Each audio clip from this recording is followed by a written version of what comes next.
જો તમે પણ એક જ સરખી ફરાળી સાબુદાણા બટેટાની ખીચડી કે શાક ખાઈને કંટાળી ગયા હોય તો તેલમાં તળ્યા વગર ફરાળી સાબુદાણા બટેટાની ટિક્કી જરૂરથી ટ્રાય કરજો. રેસિપીનો વિડીયો સારો લાગે તો ફ્રેન્ડ્સ, ફેમિલીઝ અને રિલેટિવ્સ જોડે શેર કરી.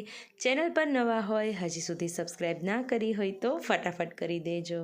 તો ચલો શરૂ કરીએ.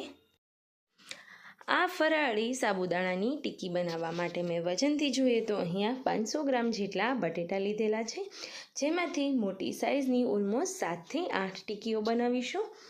આ ટિક્કીમાં બટેટા બાફતી વખતે પાણી ન ચડી જાય તે માટે મેં બટેટાને છાલ ઉતારી નાના નાના ટુકડાઓ કરી અને રેંક રાખી કુકરમાં બાફવા મૂકી દીધેલા. ઘરમાં રહેલો કોઈ એક કાંઠો અથવા તો વાટકી તમે નીચે રાખી કાણાવાળું છીબું રાખી શકો છો. કુકરમાં પાણી ઉમેરી આપણે ફાસ્ટ ટુ મીડિયમ ફ્લેમ પર 3થી 4 વિસલ કરી લેશું. હવે આપણે આ કુકરમાં બટેટા બાફાય છે ત્યાં સુધીમાં સાબુદાણાને પલળવા માટે રાખી દઈએ. આ રીતે પલાળશો તો 4થી 5 કલાક પલાળવાની બિલકુલ જરૂર નહીં પડે. વજનથી જોઈએ તો મેં અહીંયા 70થી 80 ગ્રામ જેટલા સાબુદાણા લીધેલા છે, જેને મેં સારા પાણીથી પહેલાં ધોઈ લીધેલા. સાબુદાણા સરસ રીતના ધોવાઈ જાય ત્યારબાદ હું અહીંયા 1 ગ્લાસ જેટલું ગરમ પાણી ઉમેરી દઈશ અને માત્ર 15થી 20 મિનિટ માટે તેને પલળવા માટે રાખી દઈશું. આવી રીતના પલાળશો તો વધારે સમય પહેલાં જ સાબુદાણા પલળીને સરસ થઈ જશે. હવે 15થી 20 મિનિટ થઈ ગયેલી તો મેં ઢોકળિયાને તેલથી ગ્રીસ કરી અને ગરમ થવા રાખી દીધેલું. આગળ પલાળેલા સાબુદાણાને મેં નિતારી અને આવી રીતના આ પ્લેટ પર ઇવનલી પાથરી લઈશ. માત્ર 5થી 7 જ મિનિટમાં ફાસ્ટ ફ્લેમ પર ઢોકળિયામાં આપણા સાબુદાણા એકદમ ટ્રાન્સપરન્ટ થઈ જશે. તો હવે અહીંયા તમે જુઓ છો બટેટામાં પાણી નથી ચડ્યું અને ખૂબ જ સરસ રીતના બફાઈ ગયા છે અને આપણા સાબુદાણા પણ કાચની જેમ એકદમ ટ્રાન્સપરન્ટ કૂક થઈ ગયા છે. તો ચલો ફરાળ બનાવવાનું શરૂ કરીએ.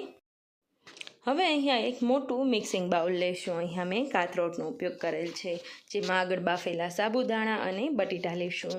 બટેટામાં લમ્સ ન રહે તે માટે અહીંયા હું ખમણીને ઉપયોગમાં લઈશ. તમે સ્મેશરની હેલ્પથી સ્મેશ પણ કરી શકો છો. તો બધા બટેટા સરસ રીતના ખમણાઈ ગયા છે. તો ત્યારબાદ એક મોટું બાઉલ ભરીને શિંગદાણા લઈશું. આ શિંગદાણાને મેં શેકીને જ ફ્રીજમાં રાખેલા, એટલે અહીંયા હું ડાયરેક્ટલી તેને ફોતરા સહિત જ ક્રશ કરી લઈશ. ત્યારબાદ અહીંયા 2 મોટી ચમચી જેટલી ખાંડ લઈશું. ત્યારબાદ 1 ચમચી જેટલા આદુ અને મરચાંની પેસ્ટ લઈશું, જેનાથી આ ટિક્કીનો ટેસ્ટ માર્કેટ જેવો જ આવે. ત્યારબાદ સ્વાદ અનુસાર નમક લઈશું, ચટણી પાવડર અને થોડો એવો ગરમ મસાલો લઈશું, જે બિલકુલ ઓપ્શનલ છે. તીખાસ માટે તમે વધારે મરચાંનો ઉપયોગ પણ કરી શકો છો. ગરમ મસાલો ઉમેરાઈ જાય ત્યારબાદ આપણે થોડા એવા આમચૂર પાવડરનો ઉપયોગ કરીશું. અહીંયા જો લીંબુનો રસ ઉમેરશો તો આ માવો છે તે સોગી થઈ જશે. આ બધી વસ્તુને હવે સારી રીતે મિક્સ કરતા જઈએ. અહીંયા તમે જુઓ છો એ રીતના બટેટાનો માવો એકદમ કડક હતો, એટલે ફટાફટથી આ બધી વસ્તુ ચોટ્યા વગર જ મિક્સ થઈ જશે. આ ફરાળી ટિક્કીમાં તમે જેમ દહીંવડા બનાવતા હોય તેવી રીતના વડા પણ કરી શકો છો, જે પણ ખૂબ જ ટેસ્ટી લાગે છે.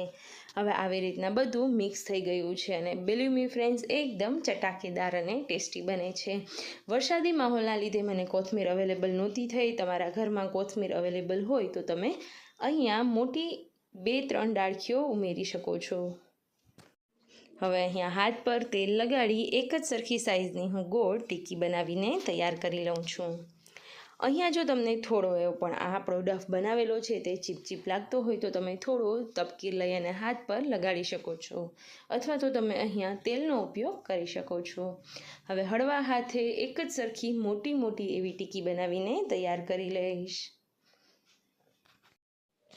તો હવે અહીંયા એક જ સરખી સાઇઝની બધી ટિક્કીઓ વળાઈ ગઈ છે. ટ્રસ્ટ મી ફ્રેન્ડ્સ, એકવાર આ નાસ્તો બનાવશો તો શ્રાવણ મહિનામાં જે લોકો રહેતા હશે તે અઠવાડિયામાં 2 વાર તો ઓછામાં ઓછી ડિમાન્ડ કરશે. હવે ટિક્કી વળાઈ જાય ત્યારબાદ હું તેને એકદમ ક્રિસ્પી ફ્રાય કરવા માટે થોડા એવા તપકીરમાં બંને બાજુ આવી રીતે રગદોળી લઈશ. આવી રીતના તપકીરનું જ્યારે કોટિંગ તૈયાર હોય ત્યારે ઉપરનું જે લેયર છે તે એકદમ ક્રિસ્પી બનતું હોય છે, તો તે વાતનું ખાસ ધ્યાન રાખવું. હવે અહીંયા આપણે કોટ કરીએ છીએ ત્યાં સુધીમાં હું તેલને ગરમ થવા મૂકી દઉં છું.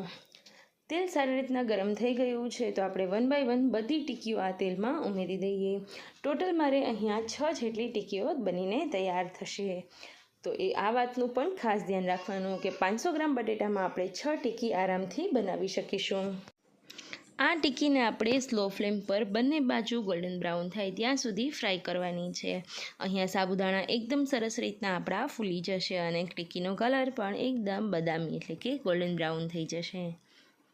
તો હવે ટિક્કી આપણી તળાઈ રહી છે, તો સાઈડમાં આપણે આ ફરાળી જે ટિક્કી છે તેની સાથે ગ્રીન ચટણી રેડી કરી લઈએ। તો મિક્સર જારમાં અહીંયા 100 ગ્રામ જેટલી કોથમીર સારી રીતના વોશ કરીને ઉમેરી દઈશ। ત્યારબાદ એક મરચું વચ્ચેથી છે બી અને લાઈનો જે ભાગ હોય છે તે કાઢી લઈશ। ત્યારબાદ એક લીંબુનો રસ ઉમેરીશું, 2 થી 3 મોટી ચમચી જેટલા શિંગદાણા, 1 ચમચી જેટલું મીઠું અને 2 ચમચી જેટલી અહીંયા ખાંડ ઉમેરીશું। થોડું એવું પાણી ઉમેરી બધી વસ્તુને સારી રીતે ક્રશ કરી લઈશું। તો ગરમા ગરમ ટિક્કી અને આપણી ફરાળી ચટણી પણ તૈયાર છે। તો બહારનો જે રેગ્યુલર ચેવડો આવતો હોય તેની સાથે હું તેને સર્વ કરીશ।